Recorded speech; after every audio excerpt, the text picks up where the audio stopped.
ಎಲ್ಲರಿಗೂ ನಮಸ್ಕಾರ. ಈ ದಿನ ನಾನು ನಾರಾಯಣೀಯಂ ಬರೆದಿರ್ತಕ್ಕಂಥ ಮೂಲಕವಿ ನಾರಾಯಣ ಭಟ್ಟತಿರಿ ಅವರನ್ನು ಕುರಿತಂಥ 2 ಶ್ಲೋಕಗಳಿವೆ. ಮೊದಲು ಅದನ್ನು ಹಾಡ್ತೀನಿ, ನಂತರ ನಾವು ನಾರಾಯಣೀಯಂ ಧ್ಯಾನ ಶ್ಲೋಕಕ್ಕೆ ಹೋಗಿ ಹಾಗೆ ಮುಂದಕ್ಕೆ ಹೇಳೋಣಂತೆ. ಬನ್ನಿ, ಈ ನಾರಾಯಣ ಭಟ್ಟತಿರಿ ಅವರನ್ನು ಕುರಿತಂಥ ಶ್ಲೋಕ. ಭೂಖಂಡೇ ಕೇರಳಾಖ್ಯೆ ಸರಿತಮಿಹ ನೀಲಾಂ ಉತ್ತರೇಣೈವ ನಾವ ಕ್ಷೇತ್ರೇ ಗವ್ಯೋತಿ ಮಾತ್ರೇ ಪುನರುಪರಿ ನವಗ್ರಾಮನಾಂ ನಿಸ್ವಧಾಮ್ನಿ ಧರ್ಮಿಷ್ಠಾತ್ ಭಟ್ಟತಂತ್ರಾದ್ಯಖಿಲಮತಪಟೋ ಮಾತೃದತ್ತದ್ವಿಜೇಂದ್ರಾತ್ ಜಾತೋ ನಾರಾಯಣಾಖ್ಯೋ ನಿರವಹದತುಲಾಂ ದೇವನಾರಾಯಣಾಜ್ಞಾಂ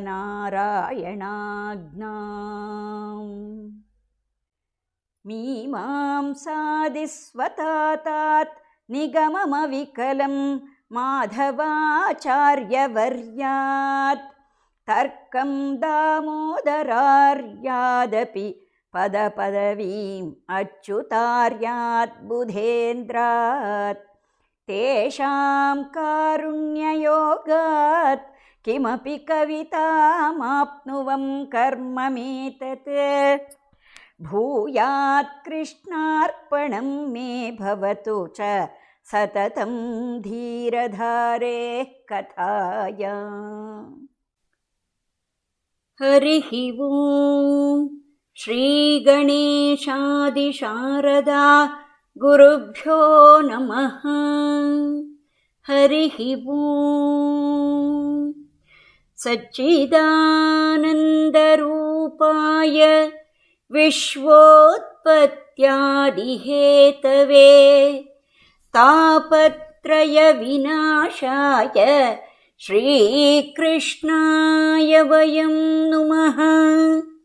ಪೀತಾಂಬರಂ ಕರವಿರಾಜಿತ ಶಂಖಚಕ್ರ ಕೌಮೋದಕೀ ಸರಸಿಜಂ ಕರುಣಾಸಮುದ್ರಂ ರಾಧಾಸಹಾಯಮತಿ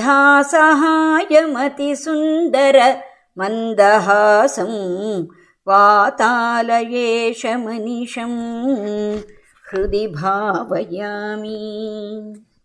ಸೂರ್ಯಸ್ಫರ್ಧಿ ಕಿರೀಟಮೂರ್ಧ್ವತಿಲಕ ಪ್ರೋದ್ಭಾಸಿ ಫಾಲಾಂತರಂ ಕಾರುಣ್ಯಾಕುಲ ನೇತ್ರಮಾರ್ದ್ರಹಸಿತೋಲ್ಲಾಸಂ ಸುನಾಸಾಪುಟಂ ಗಂಡೋದ್ಯನ್ಮಕರಾಭಕುಂಡಲಯುಗಂ ಕಂಠೋಜ್ವಲತ್ಕೌಸ್ತುಭಂ ತ್ವದ್ರೂಪಂ ವನಮಾಲ್ಯಹಾರಪಟಲ ಶ್ರೀವತ್ಸದೀಪ್ರಂ ಭಜೆ. ಕೇಯೂರಾಂಗದ ಕಂಕಣೋತ್ತಮ ಮಹಾರತ್ನಾಂಗುಲೀಯಾಂಕಿತ ಶ್ರೀಮದ್ಬಾಹುಚತುಷ್ಕ ಸಂಗತ ಗದಾ ಶಂಖಾರಿ ಪಂಕೇರುಹಾಂ ಕಾಂಚಿತ್ ಕಾಂಚನ ಕಾಂಚಿಲಾಂಛಿತಲಸತ್ ಪೀತಾಂಬರಾಲಂಬಿನೀಂ ಆಲಂಬೆ ವಿಮಲಾಂಬುಜದ್ಯುತಿಪದಾಂ ಮೂರ್ತಿಂ ತವಾರ್ತಿಚ್ಛಿದಂ. ಎಲ್ಲರಿಗೂ ನಮಸ್ಕಾರ. ಈ ದಿನ ಶ್ರೀಮನ್ ನಾರಾಯಣೀಯಂನ 41ನೆಯ ದಶಕ, ಅಂದರೆ ಇದರೊಳಗೆ ಪೂತನ ಶರೀರದಾಹ ವರ್ಣನಂ ಬಾಲಕ ಲಾಲನೇನ ಯಶೋದಾದೀನಾಂ ಆನಂದವರ್ಣನಂ ಅಂತ ಹೇಳ್ತಾರೆ. ಅಂದರೆ ಪೂತನಿಯ ಒಂದು ಮೋಕ್ಷ ಹೋದ ಒಂದು ದಶಕದಲ್ಲಿ ಕಳೆದಿದೆ, ಅವಳ ನಿಧನವಾಗಿದೆ. ಈಗ ಅವಳ ಶರೀರವನ್ನು ದಹಿಸ್ತಾರೆ ಆ ವ್ರಜ ದೇಶದವರು.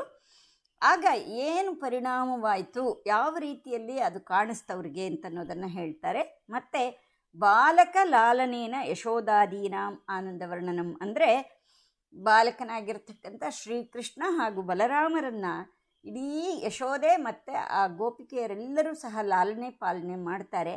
ಆ ಆನಂದವನ್ನು ಅವರು ಹೇಗೆ ಅನುಭವಿಸ್ತಾರೆ ಅನ್ನೋದನ್ನು ವರ್ಣನೆ ಈ ದಶಕದಲ್ಲಿ ಇದೆ.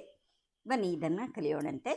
ವ್ರಜೇಶ್ವರ ಶೌರಿವಚೋ ನಿಶಮ್ಯ ಸಮಾವ್ರಜನ್ನಧ್ವನಿಭೀತಚೇತಾಃ ನಿಷ್ಪಿಷ್ಟನಿಶ್ಶೇಷತರುಂ ನಿರೀಕ್ಷ್ಯ ಕಂಚಿತ್ ಪದಾರ್ಥಂ ಶರಣಂ ಗತಸ್ತ್ವಾಂ.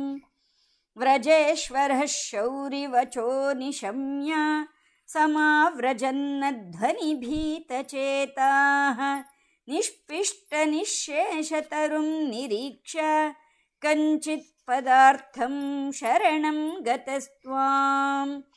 ನಿಶಮ್ಯ ಗೋಪೀ ವಚನಾದುದಂತಂ ಸರ್ವೇಪಿ ಗೋಪಾ ಭಯವಿಸ್ಮಯಾಂಧಾಃ ತ್ವತ್ಪಾತಿತಂ ಘೋರಪಿಶಾಚ ದೇಹಂ ದೇಹುರ್ವಿದೂರೇಥ ಕುಠಾರಕೃತ್ತಂ.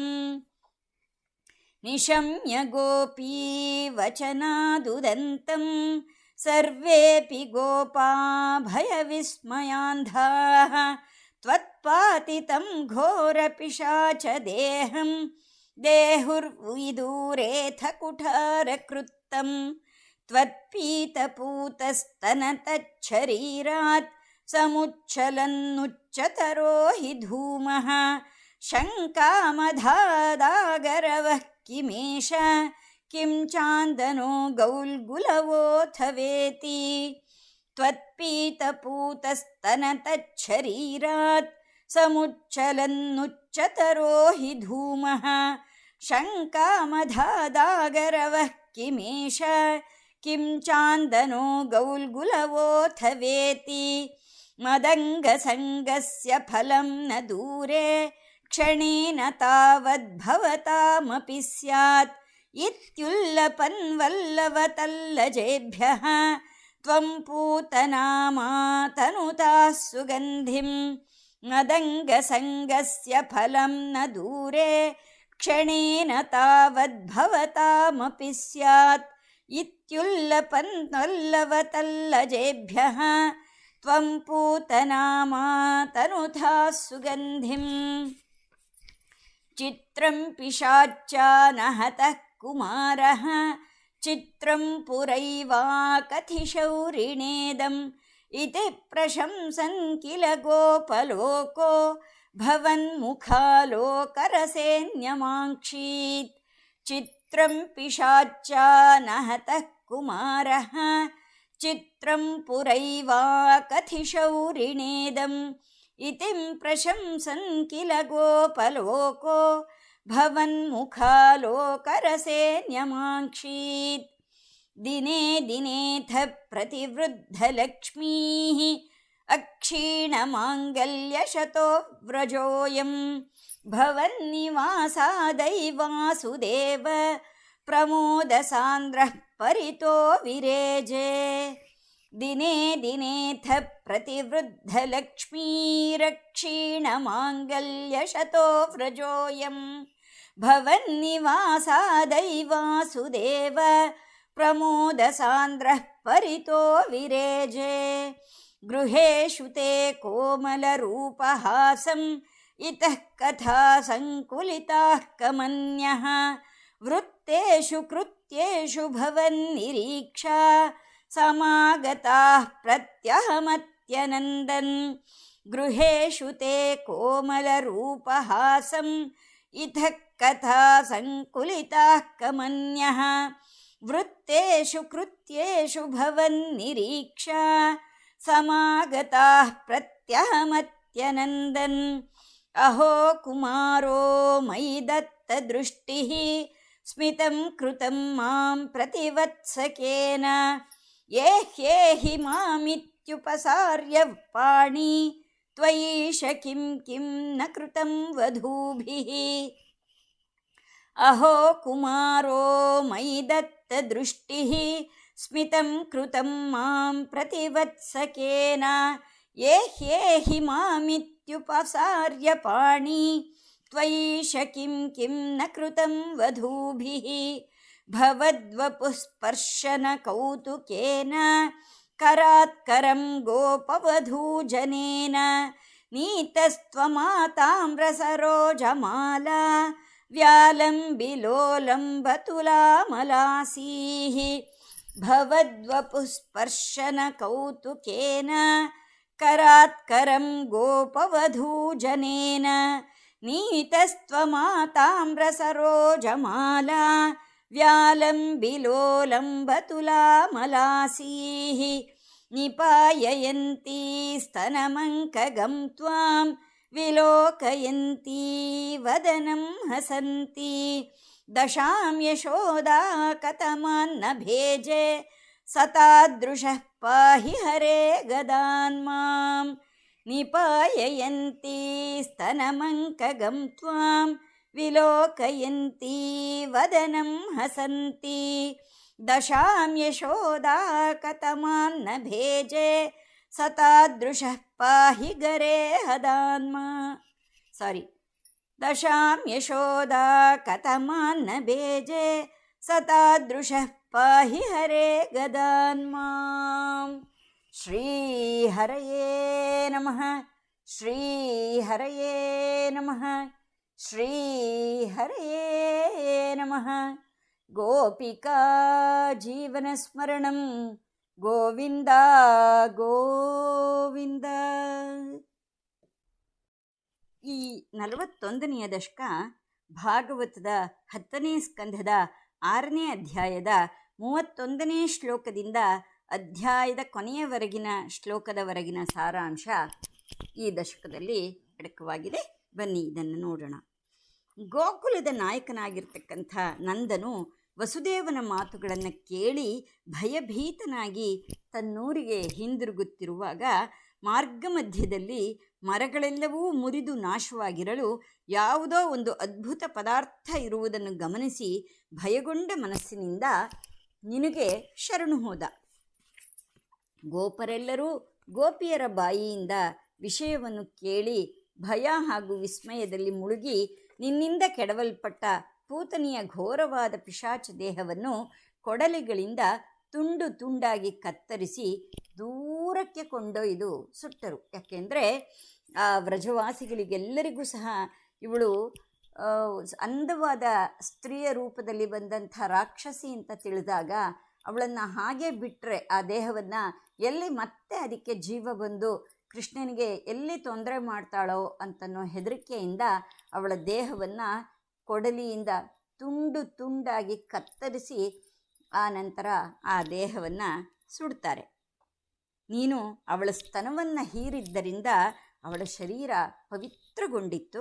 ಆ ಶರೀರದಿಂದ ದಟ್ಟವಾಗಿ ಮೇಲಕ್ಕೆ ಏಳುತ್ತಿದ್ದಂಥ ಹೊಗೆಯು ಸುಗಂಧಮಯವಾಗಿ ಇದೇನು ಅಗರೋ ಇಲ್ಲವೋ ಇಲ್ಲ ಚಂದನವೋ ಅಥವಾ ಗುಗ್ಗುಲು ಮರವೋ ಅನ್ನುವಂಥ ಶಂಕೆಯನ್ನು ಎಲ್ಲರಲ್ಲೂ ಉಂಟು ಮಾಡಿತು. ಏನಾಶ್ಚರ್ಯ, ಈ ಮಗು ಆ ಪಿಶಾಚಿಯಿಂದ ಸಾಯಲಿಲ್ಲವಲ್ಲ. ಈ ವಿಷಯವನ್ನು ವಸುದೇವನು ಮೊದಲೇ ಹೇಳಿದ್ದನಲ್ಲ.